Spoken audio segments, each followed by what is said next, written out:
مجھے ایک پولیس اہلکار نے 10 ستمبر کو جنسی زیادتی کا نشانہ بنایا۔ یہ دعویٰ ہے گجرانوالہ کے علاقے بسم اللہ کالونی کی ایک رہائشی کا، جس کی ویڈیو سوشل میڈیا پر وائرل ہوئی۔ متاثرہ عورت اور اس کے خاندان کی شناخت کو محفوظ رکھنے کے لیے voicepk.net نے اس رپورٹ میں ان کو فرضی نام دیے ہیں۔ واقعے کا پس منظر دیتے ہوئے متاثرہ عورت مریم کی والدہ سلمہ بی بی نے بتایا کہ 9 ستمبر کی رات کو جب انہوں نے اپنے ہمسایوں سے گلی سے گزرتے ہوئے راستہ مانگا تو ان کو گالم گلوچ اور تشدد کا نشانہ بنایا گیا۔ میں باہر نکلی تو کچھ بندے کھڑے ہوئے تھے اور راستے میں ایک گڑھا تھا جس پر پانی کھڑا ہوا تھا۔ گزرنے کا راستہ نہیں تھا تو میں نے ان سے کہا کہ مجھے گزرنے کے لیے تھوڑا راستہ دے دو، تو انہوں نے میرے ساتھ بدتمیزی سے بولنا شروع کر دیا۔ تو میرے بچوں کے والد نے کہا کہ یہ تو بڑی بدتمیزی پہ اتر رہے ہیں، تم جلدی سے واپس آ جاؤ۔ میں واپس گھر آ گئی۔ اس کے بعد انہوں نے بہت بدتمیزی کی، ہمارے گھر آ گئے اور کہا کہ نکالو فلاں فلاں کو باہر۔ یہ 4-5 بندے اکٹھے تھے اور کہہ رہے تھے کہ ان کو ماریں، اور دستوں گریباں ہونے لگے۔ میں نے بہتر یہی سمجھا کہ اس سے پہلے کہ مزید لڑائی بڑھے اور ہمیں مارے، میں تھانے درخواست دے سکتی ہوں۔ ہم نے درخواست دی اور منشی نے لکھنے کے بعد کہا کہ تم لوگ گھر واپس جاؤ، ہم آتے ہیں۔ اتنی دیر میں میرا داماد آ گیا کہ یہ لوگ کافی تعداد میں ہاتھے میں چھپے بیٹھے ہیں اور انہوں نے ہمیں مارنا شروع کر دیا۔ میں نے اس سے پہلے ہی بھاگ کر گھر کے اور کمروں کے دروازے بند کر کے بچوں کو محفوظ کر لیا تھا، لیکن انہوں نے اندر داخل ہو کر دروازے کھول دیے اور سب اندر آ گئے۔ ان لوگوں نے ہمیں بہت ہی مارا، میری بیٹی کی قمیض پھاڑ دی، چھوٹی بیٹی بیڈ پہ لیٹی ہوئی تھی اسے مارا، بڑی مار کٹائی کی۔ میرا بیٹا آیا تو اس کو پیشاب والی جگہ سے دبوچ لیا اور مارنے لگے، جس پر میں نے دعائی تھی کہ میرے بچے کو بچاؤ۔ کسی نے میری فریاد نہ سنی، ہمسایوں تک نے نہیں پوچھا۔ مبشر ASI آیا انکوائری کرنے کے لیے تو اس نے نکر شرٹ پہنی ہوئی تھی۔ اس نے کہا کہ میں نے تم سب سے سوال پوچھنے ہیں، اور میری بیٹی کو لے کر اندر کمرے میں چلا گیا۔ اس نے منہ پر ہاتھ رکھ کر اس کے ساتھ زیادتی کی۔ میرے شوہر اور بیٹے کے موبائل فون پہلے ہی چھین کر اپنے قبضے میں رکھ لیے تھے۔ میں چیختی چلاتی رہی، دروازہ پیٹتی رہی، مصباح دروازہ کھولو، لیکن اس نے میری بیٹی کے منہ پر ہاتھ رکھ کر دبا دیا۔ لیکن اس نے میری بیٹی کے ساتھ زیادتی کی اور وہیں سے باہر نکل گیا۔ تو انہوں نے پھر 10 بجے صبح کے قریب ہمیں بلایا، ہم پھر گئے۔ میری بیٹی نے مجھے کہا کہ امی اس نے میرے ساتھ زیادتی کی ہے، میں کس کو بتاؤں، میری عزت اچھالی جائے گی۔ ہم نے انہیں کہا کہ آپ نے ہماری درخواست بھی لے لی ہے اور پرچہ بھی نہیں کاٹ رہے۔ اس کے بعد میرے شوہر نے CPO کو درخواست دی۔ میرے شوہر اور بیٹے کے موبائل انہوں نے چھین لیے، زیادتی کی اور کہا کہ اگر میرے خلاف تم بولو گے تو میں تمہیں پسٹل سے مار دوں گا، اور جو بھی آتا ہے پوچھتا ہے تمہاری بیٹی شادی شدہ ہے کہ کنواری ہے، مجھے اس کا نمبر دو۔ میں نے کہا کہ پولیس ملازم تو میں نے TV میں سنا تھا اور دیکھا تھا کہ اس طرح کرتے ہیں۔ پھر مبشر ASI نے کہا کہ ہم تمہیں راہ والی کینٹ لے کر جائیں گے، اور ہمیں لے کر گئے۔ میری بچی بیان دینے لگی تو مبشر ASI نے میری بیٹی کا بازو پکڑ کر دبا دیا اور کہا کہ اگر تم نے میرے خلاف ان کے سامنے نام بھی لیا تو یاد رکھنا تو میں فائر مار دوں گا، تمہارے گھر کا کوئی بچہ یا تمہاری بہن بھائی کو نہیں چھوڑوں گا۔ میری بچی بیان دینے لگی تھی، لیکن اس نے ڈرا کر صحافیوں کے خلاف بیان دینے کا کہا اور کہا کہ اگر تم نے غلط بیان دیا تو میں تم پہ پاؤڈر یا ہیروئن ڈال دوں گا۔ مریم کے مطابق واقعے کی درخواست تھانہ روپ میں دی گئی، مگر اس کے باوجود ہمسایوں سمیت علاقہ کے دیگر لوگوں نے ان پر تشدد کیا، جس کی اطلاع پولیس ہیلپ لائن کو دینے کے بعد تھانہ روپ کے ASI عبداللہ موقع پر پہنچے۔ جبکہ اگلے روز ASI مبشر فاروق تفتیش کے لیے پہنچے تو مریم کو جنسی تشدد کا نشانہ بنا ڈالا، مگر یہ پہلی بار نہیں ہوا۔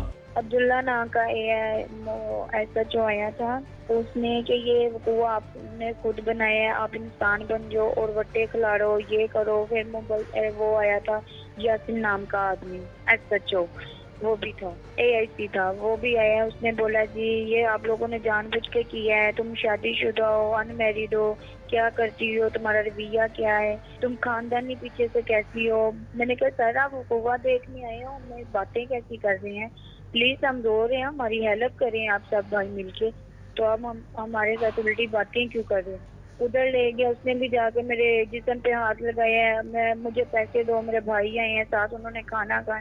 میں نے اپنے والد صاحب کو بتایا کہ یہ تو الٹا میرے اوپر ہی آ رہے ہیں، مجھے انصاف ملنے کے باوجود یہ کیا میرے ساتھ کر رہے ہیں۔ صبح 10 تاریخ ہوئی، 10 تاریخ کے باوجود 10 بج گئے، 10 بج وہ ہمارے گھر وقوع دیکھنے آئے ہیں اور وقوع نہیں اس نے دیکھا، اور میرے والد صاحب کو بولا کہ ہم سب سے ایک سے میں نے پوچھنا ہے کہ یہ بات کیسے ہوئی ہے کیسے نہیں، اور انہوں نے یہ کہا کہ مبشر نے AIC نے یہ بولا کہ انکل اور بھائی چھوٹے کو میرے کو بولا کہ جاؤ بھی باہر چلی جاؤ, آپ بھی جاؤ, آنٹی آپ بھی جائیں باہر. میں نے سے پوچھنا ہے کہ وہ کنواں کیسے, اس نے اندر سے دروازہ لاک کی ہے اور لاک کر کے باوجود وہ کنواں کہ میں تمہارے یہ بات ہے, دروازہ بھی اس نے خود ہی لاک کر دی ہے اور میرے کپڑے اتار کے زیادتی کی ہے اور ادھر سے باہر چلا گیا ہے بیٹھک کا دروازہ کھول کے.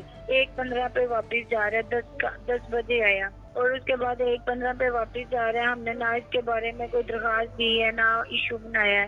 ہم ڈپٹی کے پاس, اس نے بولا کہ آپ کی انکوائری ہے ادھر جانا ہے. جی ہم نے بولا جی ٹھیک ہے, اور 4 بجے اس نے بولا کہ آپ نے میرے پاس بھی آنا ہے اور حاضر ہونی چاہیے میرے دفتر میں. ہم ادھر گئے, اس نے بولا کہ میں نے جو بھی تیرے ساتھ زیادتی کی ہے پلیز کسی کو نہیں بتانا, اور کسی کو بتایا تو یہ یاد رکھنا میں نے تیرے گھر میں پاؤڈر پھینک کے اور تیرے والد صاحب کو, بھائی کو پکڑ کے ہاتھ کڑی لگا کے جیل میں بھیج دینا, تیری والدہ کو یہاں تجھے مار ڈالوں گا. میں نے بولا جی میں کسی کو نہیں بتاتی. اور ادھر انکوائری کے لیے جا رہے ہیں ہم, میڈیا والوں کو بات بتائیے کہ بھائی ہماری ہیلپ کرو, مبشر ایسی نے ہمارے گھر بھر کے اور میرے ساتھ کپڑے اتار کے میرے ساتھ زیادتی کی ہے, پلیز بھائی میری مدد کرو. ڈپٹی نہیں وہاں تھے اور مبشر ایسی کو پتا چلا کہ مصباح ساتھ آئی. اس نے میرا بازو پکڑ کے مجھے بولا کہ اگر تم نے میری ورزی اتارنے کی کوشش یہاں ڈپٹی کو بتایا, یہ یاد رکھنا پھر بھی میں نے جو تمہیں بیان دیے ہیں پاؤڈر کے وہ تیرے گھر میں پھینک دوں گا. اور میں ڈرتے ڈرتے میڈیا کے خلاف ہوگی کہ میڈیا جھوٹی ہے, اس نے مبشر ایسی کے بارے میں سب کچھ غلط بولا. اس کے بعد وہ جو مبشر ایسی کے پاس پھر ہم گئے ہیں کہ ہمیں یہ بتاؤ کیسے ہم نے چلنا ہے. نے بولا کہ جو ہوتا ہے جہاں تمہارا دل کرتا ہے تم جو کر سکتی ہو کرو. اس کے ساتھ ایسے واقعہ چلا تھا کہ میں نے میرے گھر کوئی اجنبی آدمی آ گیا تھا. امی اور میں تھی, ابو نا سلائی کر کے کپڑے وہ اوور لاک کروانے گئے تھے. وہ ہمیں 15 پہ کال کی تو انہیں جب کہ مبشر ایسی آتا ہے وہ آدمی موجود ہے آپ کے گھر. میں نے کہا جی سر وہ موجود ہے. انہوں نے اس کو بھیجا, تب کا اس نے نمبر نوٹ کیا. محرمہ کی بات تھی, محرم میں رات کو 3 بجے میری والدہ گھر نہیں تھی, والد صاحب گھر نہیں تھی. یہ آ کے تب کا مجھے بلیک میل کر رہا تھا, میرے ساتھ زیادتی پر زیادتی کرتا جا رہا. اس کو جب پتہ چلتا تھا کہ اس کے گھر والے موجود گھر نہیں ہے, یہ اکیلی ہے گھر, یہ مجھے رات کو آ کے بلیک میل کر کے کام کر کے چلا جاتا تھا.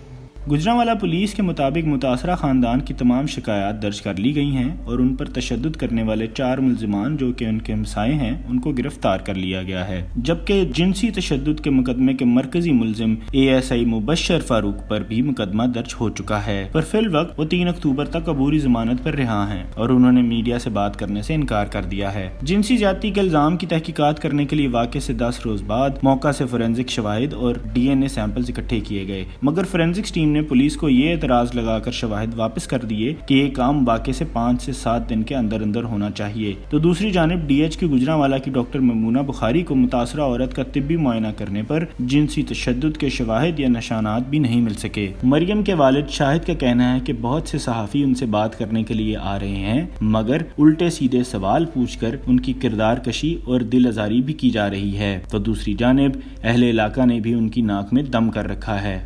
محلے دار, دوسرے لوگ اور اب نئے میڈیا والے ہمیں بدنام کرنے کی کوشش کر رہے ہیں اور ہم نے کچھ صحافیوں کے آگے ہاتھ بھی جوڑے ہیں کہ ہم سے ابھی سوال جواب نہ کیے جائیں, مگر یہ ہیں کہ بار بار مجبور کرتے ہیں اور ہمارے مقدمے کو داغدار کرنے کی کوشش کرتے ہیں. ہم ان سے بہت تنگ آ گئے ہیں اور بار بار اپیل کر چکے ہیں کہ ہم سے بیہودہ باتیں نہ کی جائیں, مگر اب ہم کس سے نمٹیں. بس اب ہم ہاتھ جوڑتے ہیں کہ ہماری جان چھوڑ دیں. DSP اور SP صاحب ہم سے بہت اچھا تعاون کر رہے ہیں, دن رات ہمارا فون اٹھاتے ہیں, پتہ نہیں آج کل سو بھی رہے ہیں کہ نہیں. پر میڈیا والے کبھی ہم سے بچی کا پاسپورٹ اور نکاح نامہ مانگتے ہیں اور کبھی طرح طرح کے سوالات پوچھتے ہیں کہ بھائی تم وہاں کیا کر رہی تھی, کیسے گئی تھی, کیوں تھی. میں جانتا ہوں کہ پولیس والے کبھی کسی کے سگے نہیں ہوتے, مگر عثمان بزدار اور DIG سے انصاف کی اپیل کرتا ہوں. ہم چاہے قتل ہو جائیں حق پر ڈٹے رہیں گے. جونیئر افسران ہمیں قصوروار ٹھہرانا چاہتے تھے مگر ان کے سینئر ہمارے ساتھ ہیں. جب سے مبشر ASI کے پاس درخواست گئی تھی وہ کچھ نہیں کر رہا تھا, سارا دن لیٹا رہتا تھا. جب ہم پوچھتے تھے کہتے تھے میٹنگ میں ہوں, پر تھانے میں آرام سے لیٹ کر کون سی میٹنگ ہوتی ہے. تھانے تو غریب عوام کی آواز سننے اور ان کو تحفظ دینے کے لیے ہوتے ہیں, مگر یہاں ایسا کچھ نہیں. ہم پہلے ڈر گئے تھے. بچی سے زیادتی ہونے کے باوجود ہم یہ سمجھ رہے تھے کہ